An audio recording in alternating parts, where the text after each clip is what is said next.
ത്രിയേക ദൈവത്തിന്റെ അതിപരിശുദ്ധമായ നാമം മഹത്വപ്പെടുമാറാകട്ടെ.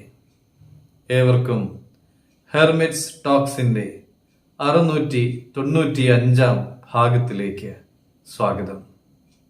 ഇന്നത്തെ പ്രഭാത ചിന്തയ്ക്കായി തിരഞ്ഞെടുത്തിരിക്കുന്ന വേദഭാഗം യാക്കോബ് 4 16 തിരുവചനമാണ്.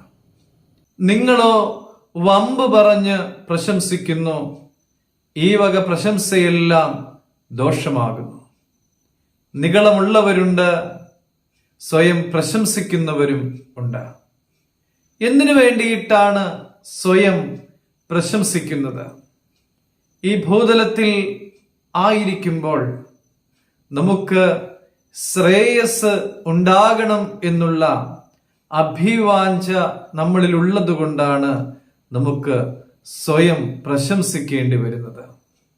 തങ്ങൾ ചെയ്ത കാര്യങ്ങളെക്കുറിച്ചും തങ്ങൾക്ക് ചെയ്യുവാൻ സാധിക്കുമെന്ന് കരുതുന്ന കാര്യങ്ങളെക്കുറിച്ചുമാണ് നമ്മളൊക്കെയും വമ്പ് പറയാറുള്ളത്.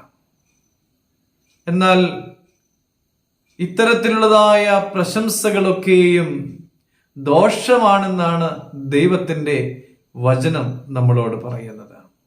സദൃശവാക്യങ്ങൾ 16:18 നാശത്തിന് മുമ്പേ ഗർവം, വീഴ്ചയ്ക്ക് മുമ്പേ ഉന്നതഭാവം. അരുണോദയ പുത്രനായ ശുക്രൻ പുറന്തള്ളപ്പെടുവാനുള്ളതായ കാരണവും ഈ ഉന്നതഭാവം തന്നെയാണ്. ഞാൻ എൻ്റെ എന്നിങ്ങനെയെല്ലാം അഹങ്കരിച്ച നെബൂഖദ്നേസർ രാജാവിന്റെ തുടർന്നുള്ള ജീവിതത്തിലെ 7 വർഷം കാട്ടുമൃഗങ്ങളോടുകൂടെ ആയിരുന്നു. പ്രിയമുള്ളവരെ, ലഭിച്ചതല്ലാതെ നമുക്ക് എന്താണ് ഉള്ളത്? സകലവും ദൈവത്തിന്റെ ദാനമായിരിക്കെ നമ്മൾ വെറുതെ പ്രശംസിക്കുകയാണ്.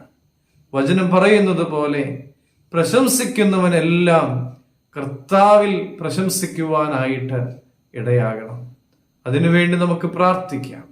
ദൈവം അനുഗ്രഹിക്കട്ടെ.